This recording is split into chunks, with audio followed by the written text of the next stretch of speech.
Gloire à Dieu. Amen. Assieds-toi dans sa présence. Que le Seigneur soit glorifié et qu'il t'accompagne dans sa présence. Amen. Alléluia. Amen.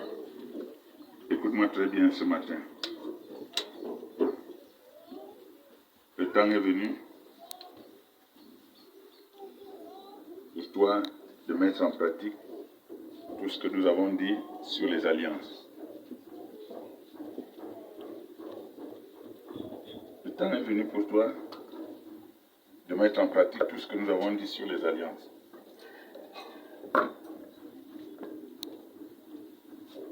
Alléluia. Amen. J'espère que tu me comprends très bien. Amen. Nous sommes en train de clôturer notre séminaire sur les alliances. Nous sommes en train de clôturer notre séminaire sur les alliances. Je vais poser une question. Qu'est-ce que tu as compris pendant ce séminaire? Qu'est-ce que tu as compris pendant ce séminaire? Est-ce qu'il y a quelqu'un pour me répondre?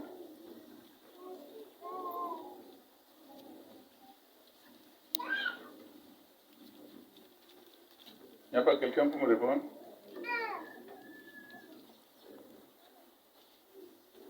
Est-ce qu'il n'y a pas quelqu'un pour me répondre? Alléluia. Amen. Alléluia. Donc, ça veut dire que vous êtes venus vous balader pendant quand nous étions en séminaire.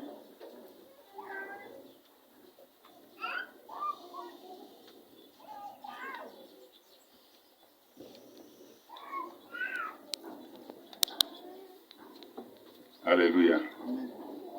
Écoutez-moi bien. Aujourd'hui, le thème de notre message, posséder avec Abraham l'héritage reçu du Dieu vivant. Posséder avec Abraham l'héritage reçu du Dieu vivant. Posséder avec Abraham l'héritage reçu du Dieu vivant. Amen. Amen. Genèse chapitre 15, verset 1 à 8 et le verset 18. Genèse chapitre 15, verset 1 à 8 et le verset 18. Genèse chapitre 15, verset 1 à 8, il est écrit. Il est écrit. Après ces événements, la parole de l'Éternel fut adressée à Abraham dans une vision et il dit, Abraham, ne crains point, je suis ton bouclier et ta récompense sera très grande. Abraham répondit, Seigneur éternel, qui me donneras-tu? Que me donneras-tu? Je m'en vais sans enfant et l'héritier de ma maison, c'est Eliezer de Damas. Et Abraham dit, voici, tu ne m'as pas donné de postérité, et celui qui est né dans ma maison sera mon héritier. Alors la parole de l'Éternel fut adressée ainsi. Ce n'est pas lui qui sera ton héritier, mais c'est celui qui sortira de tes entrailles qui sera ton héritier. Et après l'avoir conduit dehors, il dit, regarde vers le ciel et compte les étoiles, si tu peux les compter. Et il lui dit, telle sera ta postérité. Abraham eut confiance à l'Éternel qui le lui imputa à justice. L'Éternel lui dit encore, je suis l'Éternel qui t'a fait sortir d'Ur en Chaldée pour te donner en possession ce pays. Abraham répondit, Seigneur éternel, à quoi connaîtrai-je que je le posséderai? Verset 18. En ce jour-là, l'Éternel fit alliance avec Abraham et dit, je donne ce pays à ta postérité depuis le fleuve d'Égypte jusqu'au grand fleuve, au fleuve d'Éphrate. Amen. Alléluia. Amen. Bien-aimé, comprends-moi très bien. L'héritage qu'a reçu Abraham, je dis bien l'héritage qu'a reçu Abraham, est le partage des nations de la terre.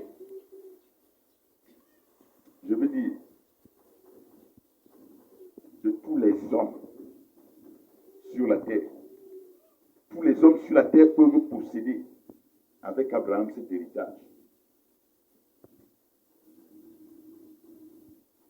Seulement, posséder cet héritage n'est pas une affaire de paroles des lèvres.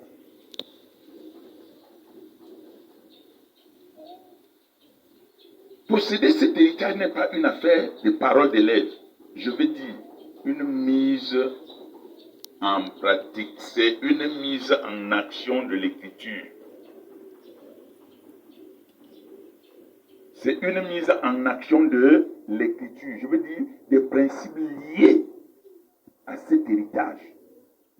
Tu ne peux pas posséder cet héritage si tu veux parler de tes lèvres.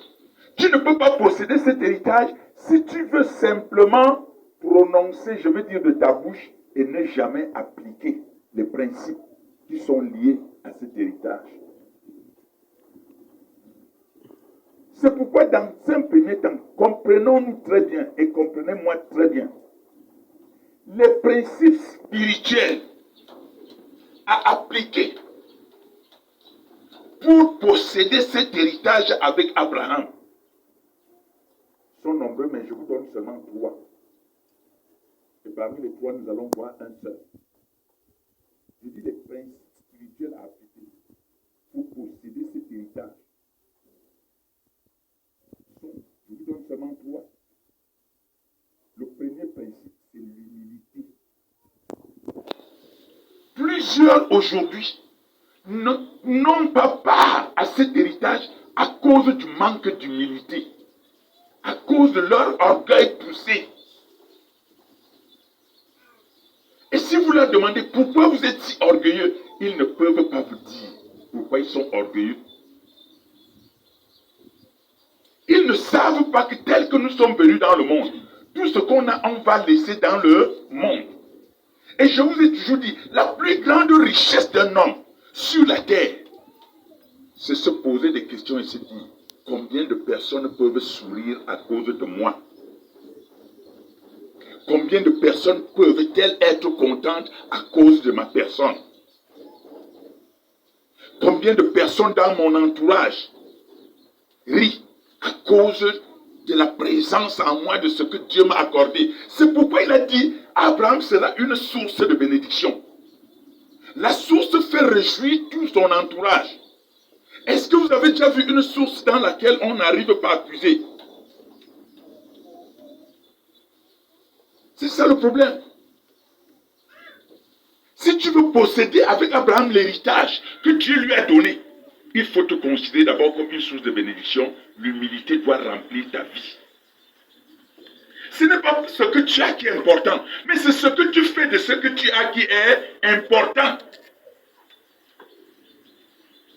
Je reprends. Ce n'est pas ce que tu as qui est important, mais c'est ce que tu fais de ce que tu as qui est important. Qu'est-ce que tu fais de ce que tu as? Qu'est-ce que tu fais? Plusieurs en ont. Mais ils font comme ceux qui n'ont jamais rien vu. Parce qu'ils dilapident ce qu'ils ont. Ils n'utilisent pas à bon escient ce qu'ils ont. Qu'est-ce que tu fais de ce que tu as? Combien de personnes sourient à cause de ce que tu as?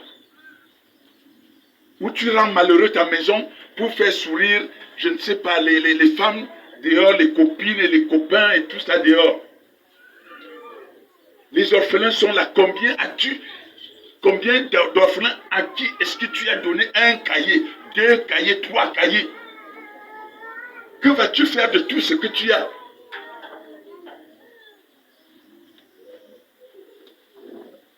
C'est pas ce que tu as qui est important. Mais c'est qu'est-ce que tu fais de ce que tu as? Nous voulons avoir l'héritage d'Abraham, c'est vrai. Dieu nous l'a dit. C'est tout à fait normal. Mais on ne peut pas avoir l'héritage d'Abraham sans humilité, sans humilité. L'humilité te permet d'accueillir même les personnes que tu ne connais pas. Parce que tu te dis, c'est de Dieu que j'ai reçu. Je n'ai pas reçu d'un homme. Et même si tu avais reçu d'un homme, je vais vous dire quelque chose. On a toujours besoin d'un homme pour avancer. Personne ne peut se lever, grandir, devenir quelque chose sans être poussé par quelqu'un d'autre, sans être guidé par les uns et les autres. Vous en avez toujours besoin. Si vous dites à un homme aujourd'hui, je n'ai pas besoin de toi, tu auras besoin de quelqu'un quelque part. Tu auras besoin de quelqu'un quelque part. Et qu'est-ce que tu fais de ce que tu as? L'humilité fait que tu te rabaisses. Abraham s'est rabaissé. Abraham a accueilli des gens dans sa maison qu'il ne connaissait pas. Il leur a donné assis et il leur a donné à manger. De l'eau pour se laver. Combien de personnes est-ce que tu as soutenu depuis que tu vis? Tu es dans l'éternel, papa, je n'ai rien. Tu es dans l'éternel, papa, moi, je n'ai encore rien. Chacun a toujours quelque chose qu'il peut offrir à l'autre. Si tu n'as pas de l'argent, tu as la force que tu peux offrir pour aider quelqu'un. Vous ne savez pas ça? Si tu n'as pas la force, tu as quand même l'intelligence que tu peux offrir pour aider quelqu'un d'autre. Vous ne savez pas que l'intelligence qu'on t'offre pour réussir, c'est quelque chose de très important. Hein? Il y a des gens qui ont des projets, mais ils manquent comment faire pour aboutir à leur projet. Ils ont besoin de l'intelligence de quelqu'un d'autre. L'humilité nous appelle à nous regarder comme étant rien. À nous regarder comme étant des gens qui doivent prendre des autres pour avancer et donner aussi aux autres pour avancer. Abraham a été humble. C'est pourquoi cet héritage lui a été donné. Est-ce que tu es humble? Pose-toi la question. Est-ce que tu es humble? Tout ce que tu as, c'est pour toi. Papa, c'est même petit. Il n'y a jamais rien de petit. Rien n'est jamais petit. Si tu es incapable d'aider quelqu'un avec 100 francs, même quand tu auras 1 million, tu seras incapable d'aider quelqu'un avec 1000 francs. Je dis seulement 1000 francs. C'est tout. C'est pourquoi je vous ai toujours dit, cessez d'appliquer la malédiction sur vous. Je n'ai rien. Je n'ai rien. Tu auras quand? Tu auras quand? Tu auras quand? L'humilité d'Abraham a permis à Abraham d'accueillir les anges chez lui. Et ces anges étaient porteurs d'un message. Votre humilité peut attirer une grâce en vous que vous ne vous attendiez pas. Parce qu'en ouvrant votre main à quelqu'un, vous pouvez recevoir un message que vous ne vous attendiez pas. Et il a reçu un message pour lequel il ne s'attendait pas. À cause de son humilité, de son rabaissement.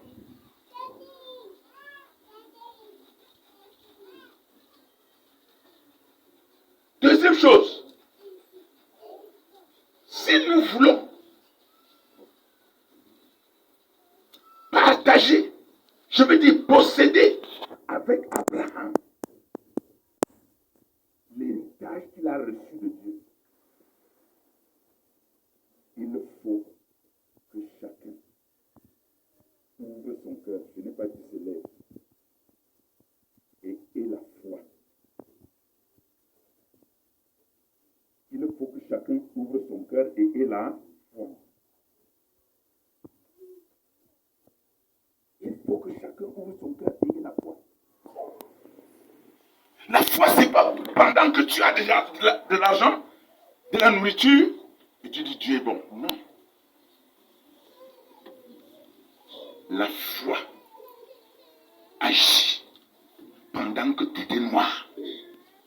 Comme mon fils avait dit. Il tire, la première balle sort. Merde. Il tire, ça ne sort plus. Il tire, ça ne sort plus. Il dit, comment? En ce moment-là, il pouvait être dérouté et perdre la foi. Or, la foi, c'est quand la difficulté s'impose qu'on connaît la mesure de foi que tu portes en toi. Quand tu manges et tu dors, on n'appelle pas ça la foi. La foi vient quand l'épreuve se trouve au-devant de toi. Or, Abraham était dans l'épreuve. Abraham, Dieu lui dit, je veux faire de toi une grande nation. Il dit, mais tu dis que tu vas faire de moi une grande nation. Depuis que je suis né là, ma femme n'a jamais fait une fausse couche. Moi, un vieillard comme ça, tu me dis, bon, qu'est-ce que tu veux que... Dieu lui dit, Abraham, lève-toi, va tendre la maison de ton père et de ta patrie. Il se lève sans discuter, il s'en va, sans hésiter. Quand il a même fini par avoir ce fils, Dieu lui donne moi ce fils-là. Il porte l'enfant, il s'en va pour sacrifier. Est-ce que tu es capable d'avoir ce genre de foi? C'est à toi que je pose la question. Est-ce que tu es capable d'avoir cette foi? La foi qui soulève les montagnes. La foi qui n'hésite pas. La foi qui ne doute pas. La foi qui met en action immédiatement ce que Dieu lui dit. C'est ça que vous devez regarder et dire, je suis fils d'Abraham. Je peux posséder l'héritage du père de la foi qui est Abraham. Je peux posséder cet héritage avec lui. Est-ce que tu es là ce matin? Alléluia. Est-ce que tu peux aller directement mettre en action les œuvres de Dieu sans discuter? Je vous ai dit, la foi n'est pas une récitation. Comme il est écrit dans Hébreux chapitre 11, verset. La foi est la ferme assurance des choses qu'on espère. Une démonstration seule qu'on ne voit pas. Oui, tu as bien récité. Mais où est la foi? Non, tu as bien récité, c'est vrai. Mais où est la foi? La foi est la mise en action de l'écriture. J'ai dit l'application in extenso de l'écriture. C'est ça la foi. Quelqu'un va te dire, montre-moi ta foi, je te montrerai ma foi par les œuvres. Cela suppose Abraham, comprenant qu'il n'avait qu'une seule source, qui était Dieu, qui avait tout le pouvoir de lui accorder tout ce qu'il pouvait avoir. Quand Dieu lui dit, offre-moi ton fils en sacrifice, il se lève, il ne cherche pas de midi à 14 heures, il va avec son fils. C'est arrivé au lieu de sacrifice que Dieu, ayant vu la détermination, l'engagement, la fidélité d'Abraham, pendant qu'il a ligoté son fils, il avait déjà déposé sur du bois pour l'égorger. Dieu change ce fils en mouton. Est-ce que cela peut te dire quelque chose? Toi qui récites le passage biblique, je suis une source de bénédiction. Père, rends-moi une source de bénédiction. Est-ce que tu es capable de faire ce qu'Abraham a fait? Dieu ne viendra jamais te dire, maintenant donne-moi ton fils. Mais il va te prouver, comme j'ai dit aux uns et aux autres, sur des choses matérielles, palpables. Il va te dire, va acheter toutes les chaises là-bas à l'église. Tu vas acheter, là-bas les chaises là sont 100. Et une chaise c'est 5 000. Et l'argent que j'ai ici, tu vois que les rentrées sont déjà proches. Tu commences à raisonner Dieu, comme s'il ne voyait pas qu'il y avait les rentrées. C'est toi qui connais les rentrées avant Dieu, non? Hein? C'est ça. C'est ça qui bloque la vie. Tu commences à raisonner Dieu. Abraham pouvait dire à Dieu, tu vois que j'ai un seul enfant, tu viens de me le donner. Comment tu veux aussi reprendre rapidement comme ça? Laisse-moi un peu me réjouir, non? Il dit seulement, Seigneur, je me soumets. Pendant qu'il se soumet, Dieu est en train de préparer une grâce particulière pour lui. Je vais te dire une chose. Posséder l'héritage d'Abraham, ce n'est pas par les lèvres, ce n'est pas par la récitation d'un verset biblique. Le riche qu'il était, il s'est fait pauvre afin que je devienne riche. Je suis riche au nom de Jésus. Confesse, je suis riche au nom de Jésus. Je suis riche au nom de Jésus. Oui, tu es riche. Dans les airs, tu es riche.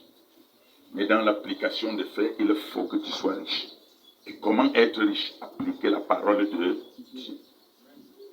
C'est tout. C'est tout. Le problème pour les enfants de Dieu, c'est qu'ils croient en certains versets bibliques. Je veux dire qu'ils acceptent certains versets bibliques et les autres, ils n'acceptent rien. Je sais qu'il y a quelqu'un ici dans la salle qui a dans sa poche au moins ici ce petit 20 000 francs. Si vous voulez, vous allez voir comment ça va sortir. Mais si Dieu lui dit là, comme il est assis là, va donner les 20 000 francs là seulement pour le faire 20 000 francs, c'est rien devant Dieu. Donc je vais rentrer à pied. Moi j'ai fait ça pour que je boive un peu une bière. Que je donne même 1000 francs à l'église et je bois une bière de même de 5 000 avec mes amis. On dépense plus 10 000 francs dans les bars que de donner à... que de donner à... Voilà. C'est ça. Posséder l'héritage d'Abraham, se sortir du carcan de l'hésitation, du doute, de l'incrédulité, pour rentrer dans la mise en action de ce que Dieu te dit. Tu peux être en train de dormir chez toi. L'Éternel te réveille. Mon fils, est-ce que tu as vu tel à l'église? Va dans ta valise, tu prends les 3 habits qui sont là. Il te montre même dans le sommeil, tu vas, tu lui donnes. Regarde, j'ai acheté des habits là chers, hein. Seigneur, c'est sûr que c'est le diable qui parle. C'est ça. C'est ça le problème. Nous voulons posséder un héritage pour lequel quelqu'un a été dévoué, déterminé jusqu'au sacrifice de son propre fils. Mais personne ne veut faire un sacrifice simple de sa vie. J'ai dit simple. Simple, c'est l'argent. L'argent, c'est rien. C'est toi qui travailles l'argent, non? La force vient de eux. Mais tu ne t'aimes pas demander la vie de ton enfant, la vie de ta femme. Mais toi, pour te donner cet argent-là, tu deviens caillou dur comme le fer. Mais tu veux posséder l'héritage d'art. Tu veux être une source de... Vous savez ce qui veut dire source? Vous êtes déjà allé dans la source, vous avez vu que la source t'arrive. Les gens viennent puiser en désordre, les animaux viennent même boire. La source est toujours là. Parce que c'est lui qui a fait cette source, c'est que cette source est en train d'aider les uns et les autres. Quand Dieu fait de toi une source de bénédiction, ça ne t'arrivera jamais au nom de Jésus. Je dis que ça ne t'arrivera jamais au nom de Jésus. Amen. Vous n'êtes pas très content. C'est pourquoi votre âme est très mou. Parce que vos cœurs disent que comment l'homme l'a nous dit ça. Alléluia. Amen. Troisième chose, je quitte la foi. Il faut faire alliance avec Dieu. Et c'est là-bas que nous allons parler. Il faut faire alliance avec Dieu. Je vous ai toujours dit, l'alliance est le moyen par lequel Dieu interviendra toujours en ta faveur. Le plus faible fait alliance avec le plus fort parce que le plus fort doit intervenir en la faveur du plus faible. C'est ça l'alliance. Et le plus fort dans les cieux et sur la terre, c'est le Dieu tout-puissant. C'est pourquoi quand tu n'es plus que vainqueur, par celui qui m'a sauvé, je suis ce que Dieu dit que je suis. Je suis la tête et non la queue, je suis en haut et non en bas. Qu'est-ce que le diable peut me faire? Qu'est-ce que Satan peut me faire? Les vampires ont peur de moi, les sorciers ont peur de moi, les charlatans ont peur de moi.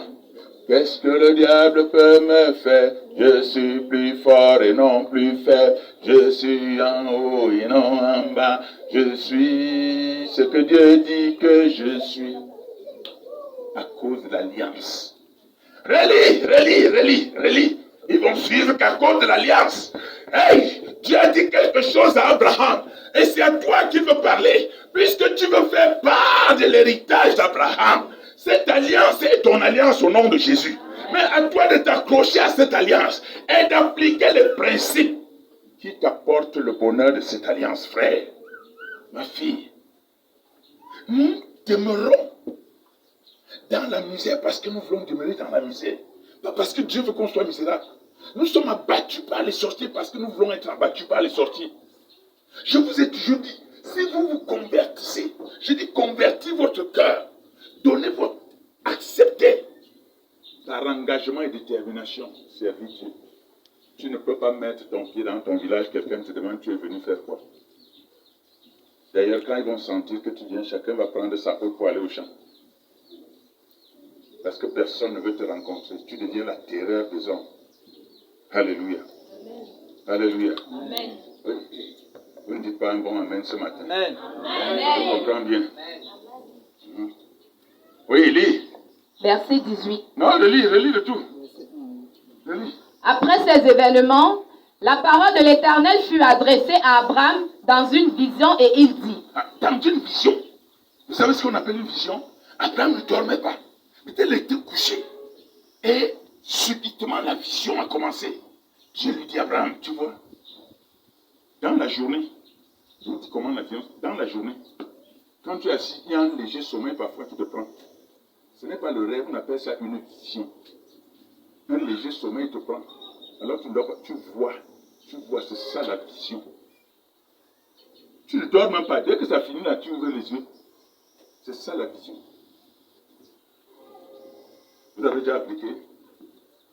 Vous voulez que je vous dise quelque chose? Il y a quelqu'un qui a une vision ici. Dieu lui a dit de venir me voir. Je lui dis ce qu'il va faire. Il n'est jamais venu. Tu dis? Tu dis non? Voilà. Ouais, ils sont là. Ils sont là. Dieu lui a dit, va le voir, il va te dire ce que tu as. Quand l'homme là-bas me dit, il a porté un sacrifice, je vais faire comment? Il a préféré fuir. Il croit qu'il me fuit, alors qu'il perd sa grâce. Mais Abraham, ne crains point. Je suis ton bouclier et ta récompense sera très grande. Abraham répondit, Seigneur éternel, que me donneras-tu? Je m'en vais sans enfant et l'héritier de ma maison, c'est Eliezer de Damas. Et Abraham dit, voici, tu ne m'as pas donné de postérité et celui qui est né dans ma maison sera mon héritier. Alors la parole de l'Éternel lui fut adressée ainsi. Ce n'est pas lui qui sera ton héritier, mais c'est celui qui sortira de tes entrailles qui sera ton héritier. Et après l'avoir conduit dehors, il dit, regarde vers le ciel et compte les étoiles, si tu peux les compter. Et il lui dit, telle sera ta postérité. Abraham eut confiance en l'Éternel qui le lui imputa à justice. L'Éternel lui dit encore, je suis l'Éternel qui t'ai fait sortir d'Ur en Chaldée pour te donner en possession ce pays. Abraham répondit, Seigneur éternel, à quoi connaîtrai-je que je le posséderai? Verset 18. En ce jour-là, l'Éternel fit alliance avec Abraham et dit, je donne ce pays à ta postérité depuis le fleuve d'Égypte jusqu'au grand fleuve, au fleuve d'Éphrate. Écoutez, si Dieu vous parle, si Dieu vient te parler de quelque chose, tu veux que cela s'accomplisse. Prends un sacrifice. Je n'ai pas dit prends 1000 francs, prends 2000, comme vous êtes fort là. Prends un sacrifice. Va dire à l'Éternel, comme tu as dit, voici le sacrifice que j'apporte. Afin que l'alliance entre toi et moi demeure et que ce que tu m'as dit soit accompli. Quand Dieu te parle et qu'il va manifester, quand Dieu veut t'utiliser, il fait toujours alliance avec toi. Je dis bien, quand Dieu te parle et qu'il veut manifester sa gloire dans ta vie, il fait toujours alliance avec toi. C'est ce que les hommes n'ont pas compris. Les hommes croient que l'alliance que Dieu fait avec eux, c'est une simple façon de se présenter à eux et de disparaître. Non. Dieu fait alliance avec toi pour magnifier sa parole et pour tenir son engagement. L'alliance abrahamique est donc le pacte, l'engagement qui scelle toutes les bénédictions. Je dis bien, qui scelle toutes les bénédictions. qu'a prononcé Dieu dans la vie d'Abraham. Sachez-le. Et je vous ai dit, quelqu'un qui n'a pas l'alliance avec Dieu, hein, il va beaucoup perdre de temps à réciter le verset biblique dans sa prière. Dieu, il ne saura ni où il va et ni ce qu'il fait. Or, dans l'alliance avec Dieu, quand Dieu sent que tu es en train d'aller dans le mauvais côté, il intervient dans ta vie et te dit, c'est pas comme ça que tu dois marcher. Et quand il intervient, il te dit, c'est pas comme ça que tu dois marcher, tu te redresses. Et tu avances comme il veut. Et il le dit au verset 18. Je te donne la postérité. Je te donne toutes choses sur la terre. Et Abraham fit alliance avec eux. L'Éternel fit alliance avec eux. Je vous ai montré comment le monde fait alliance entre eux pour se serrer les coudes, les alliances pour se protéger les uns des autres. Dieu ayant fait alliance avec Abraham, il était dans l'obligation de respecter son alliance. Qu'est-ce qui te manque? Je vous ai dit, si vous dites que vous êtes croyant, et que dans vos maisons, vous avez encore la présence des esprits qui viennent vous donner les coups de poing. Parfois, tu rêves encore, toi qui dis que tu es croyant, tu rêves encore qu'on te poursuit, tu fuis jusqu'à tomber en bout. Tu n'es pas croyant. Non, je suis catégorique, tu n'es pas croyant. Tu es à l'église pour suivre ceux qui sont là. Moi, là, on ne me poursuit pas.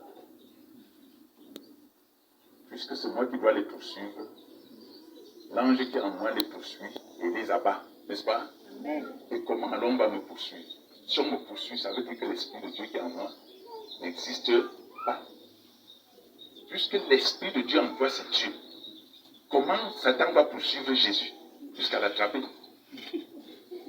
Là-bas, on m'a attrapé, on m'a donné un coup de poing, j'ai senti très mal. Merde.